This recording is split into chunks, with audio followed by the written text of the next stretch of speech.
welcome to this special edition of Yorkshire Kris Weekly, looking back at the gardening year in my garden in Wakefield, West Yorkshire, UK. I'm going to go month by month through all the highs and lows in the garden, so sit back and relax and watch my end of year video.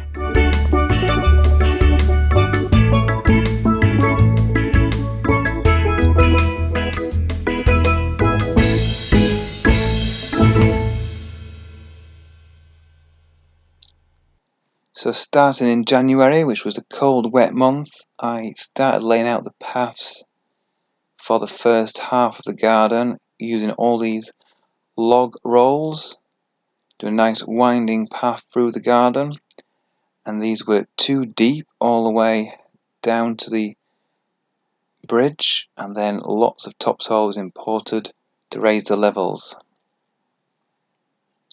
In February, I started digging over all the ground. It was still pretty wet, but I could turn over the earth because it wasn't frozen all the time. So I managed to dig all the areas in the first half of the garden. And then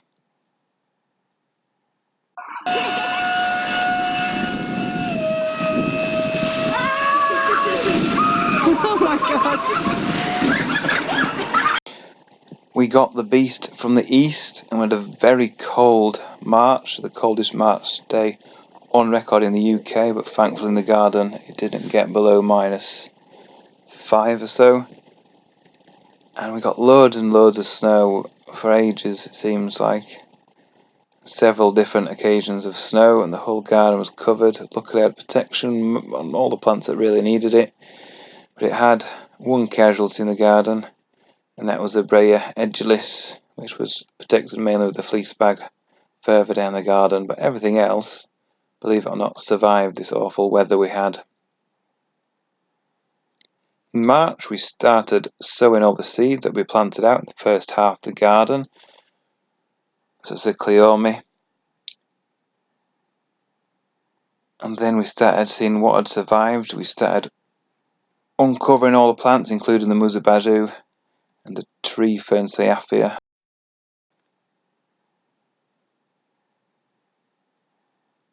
And thankfully, as we saw, most things survived, which was great to see. Straw was the thing that I used to protect so many plants around the garden. And then it started warming up in May, absolutely glorious. Planted out a few sought after palms, such as this beauty grass. Really filled up the soil in all these beds around the log path that were finished by this stage.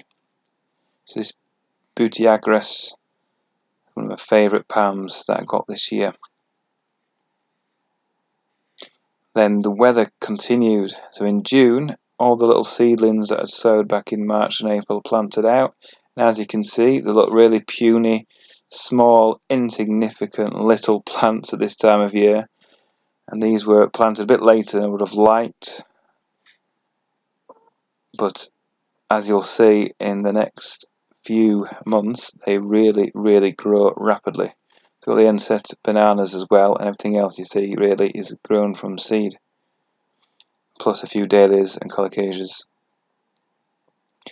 In July, with the record-breaking temperatures and being so dry for several months, I invested in some irrigation systems, so lots of little mini sprinklers and drippers around the garden, around the bamboos, and also on the tree ferns and the borders at the end of the garden, really helping these keeping really nice and moist throughout the summer. And I think it was really important that we kept water basically every day in summer, because it was so dry and so warm. It was a fantastic summer, one of the best on record, along with 2003 and 1995, when I was only a kid actually then. But it's been fantastic. It's been the best, warmest, hottest summer since I've been growing tropical plants, exotic plants.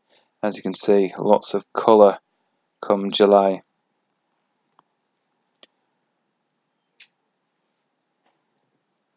Spotty dotty there, the iris confusa, dahlias, colocasias, And the Eland begonias, this begonia bonfire which survived the winter in the ground and came back strongly in the summer.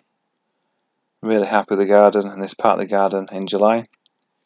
In August, we had a look at all the Trachycarpus species, see how they're getting on, including this Trachycarpus aureophyllus, which is one of my favourite palms, beautiful large leaves. And all the others were doing really well, pushing out lots of leaves as it was such a warm summer. And then here we are, September, looking back at all those puny seedlings. Look how big they got in just 2 or 3 months. All the Tiphonias, the Cleomes behind the purple flowers. Absolutely stunning. They grew so quickly and covered such a large area and really cheap to do. So it was only, like £10 for all the seeds that I grew this year. Obviously the dahlias, got them for bargains as well, and they did really well. And the Irisine cuttings that multiplied, made lots of cuttings of Irisine. I planted them underneath a couple of the palms. And then later on in September, I got this large, huge 7-footer plus tree fern, which I planted out. It was a bit of a beast to move into position, but I managed to do so and got this in the ground, got it well staked and well watered. Really happy with this plant, big statement plant in the first half of the garden. And as we get into late September, we had a look back and saw how much the Jubea had grown. So the Chilean wine palm, which is the biggest, most established palm tree in the garden, threw absolutely loads of leaves this year, more than 7 or 8. And then we started looking for the seeds that we're going to collect, as well as bringing in tender plants as we moved into October. So it's digging up some colocasias and collecting lots of seeds that I'll sow in 2019 for repeat flowers, growing some of the same plants again, including this Cleome.